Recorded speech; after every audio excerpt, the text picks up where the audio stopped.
আসসালামু আলাইকুম রহমতুল্লাহ। আমার পাশে এই মুহূর্তে যে মানুষটা রয়েছে তিনি হলেন ২০২৬ সালের দেশসেরা কলেজ পর্যায়ের শ্রেণী শিক্ষক ডক্টর নজরুল ইসলাম স্যার। আসসালামু আলাইকুম। জি, ওয়ালাইকুম আসসালাম। এই সময়ে অর্থাৎ এই বছরে আপনি দেশসেরা শ্রেষ্ঠ শ্রেণী শিক্ষক, তো এই অনুভূতিটা একটু এক কথায়।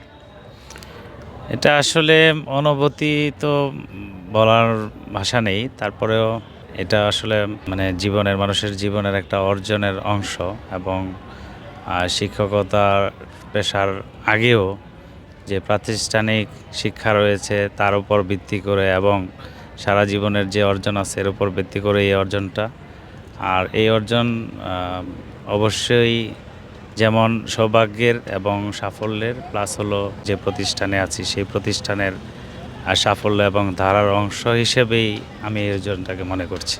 তো ঢাকা রেসিডেন্সিয়াল মডেল কলেজ এমনিতেই বারবার দেশসেরা প্রতিষ্ঠান হয়েছে, তো সেই জায়গাতে এখন আপনার এর আগেও হয়েছে, আমাদের কয়েকজন টিচার আমরা দেখেছি, তো আপনি নতুন করে এবছর হয়েছেন। তো সেই জায়গাতে একজন শ্রেণী শিক্ষকের আসলে দায়িত্বের জায়গাটা বা আমরা ছাত্রদেরকে কোন দৃষ্টিকোণ থেকে দেখব? অ্যাক্টিভ টিচিংয়ের উপর ভিত্তি করে সে অর্জনটা, তাই এখানে হলো ছাত্রদের সাথে এই অর্জনের অংশ শুধুমাত্র যে ছাত্রদের পাঠদানের সাপেক্ষে হয় তা নয়।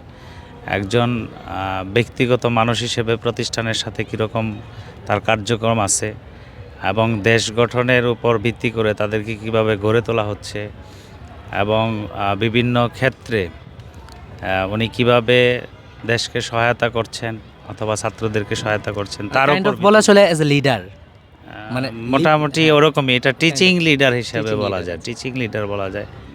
তাদের সাথে কমিউনিকেশন বৃদ্ধি করা, ক্লাসে কে কীরকম আছে সবার প্রতি দৃষ্টি দেওয়া এবং তারা যেন ভালো মানুষ হিসেবে গড়ে ওঠে সেই দিকে লক্ষ্য রাখতে হবে। আরেকটা বিষয়, অনেক শিক্ষকদেরই এটা একটা প্রত্যাশা থাকে, তারা আসলে জানতে চায় একজন আদর্শ শিক্ষকের বৈশিষ্ট্যগুলো কি হতে পারে। আপনার এই জার্নিতে আসলে কোন কোন বিষয়গুলো মূল্যায়ন করা হয়েছে? আমার এই জার্নিতে এখানে 12টা পয়েন্ট ছিল মন্ত্রণালয়ের প্রজ্ঞাপনে, সেটার উপর ভিত্তি করে এখানে রয়েছে শিক্ষকতার অভিজ্ঞতা, নিজের শিক্ষাগত যোগ্যতা এবং ছাত্র এবং সহকর্মীদের সাথে কী ধরনের আচরণ করে সেই অংশটা এবং শিক্ষকের চারিত্রিক দৃঢ়তা, শৃঙ্খলা এবং বিভিন্ন প্রাতিষ্ঠানিক কাজে অংশগ্রহণ এবং জাতীয় যে দিবসগুলো আছে সেগুলোতে ওনার কার্যক্রম এবং আর্থিক শৃঙ্খলা আছে কিনা এবং এখানে যে লিখিত বই এবং বইয়ের কোয়ালিফিকেশন, তারপরে গবেষণার ক্ষেত্রে কী ধরনের পাবলিকেশন রয়েছে সেগুলোর উপর ভিত্তি করে এবং প্রতিষ্ঠান প্রধান ওনাকে কীভাবে দেখেন বা মূল্যায়ন করেন এই সকল বিষয়ের উপরেই মূল্যায়ন করা হয়েছে।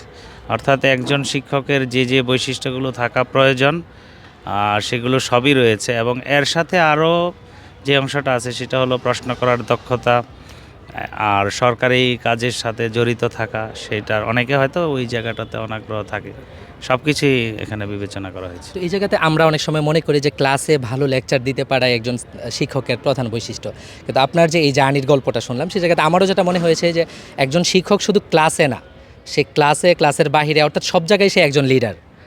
তো এই জায়গা থেকে মানে আপনি যদি বলেন যে ছাত্রের প্রতি একজন টিচারের আসলে দৃষ্টিভঙ্গিটা কেমন থাকবে, শুধু ক্লাসে পড়িয়ে দিলাম সে এই সময়টাই নাকি বাকি তার সারা জীবন গড়ার ব্যাপারে আর কি করতে পারে একজন শিক্ষক?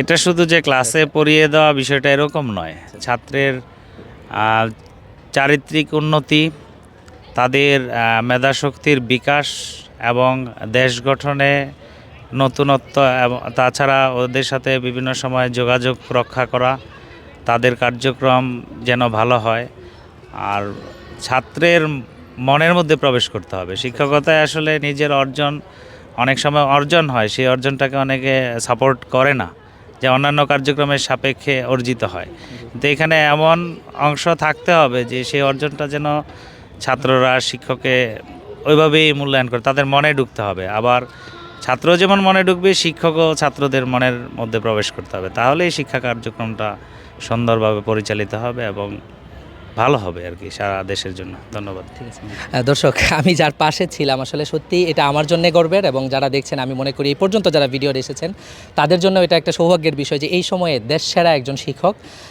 আসলে মানুষ গড়ার কারিগর, সেই দৃষ্টিকোণ থেকে আরও অনেকে আছেন আরও অনেকভাবে, কিন্তু সেই জিনিসটা স্যারের মাধ্যমে আসলে আমরা কাছ থেকে যেটা দেখেছি এবং যেটা এখন আনুষ্ঠানিকভাবে মূল্যায়িত হয়েছে সেই বিষয়টা দেখে আসলে আমাদের অনেক কিছু শেখার আছে এবং স্যারের যে মূল্যায়নগুলো দেখেছি।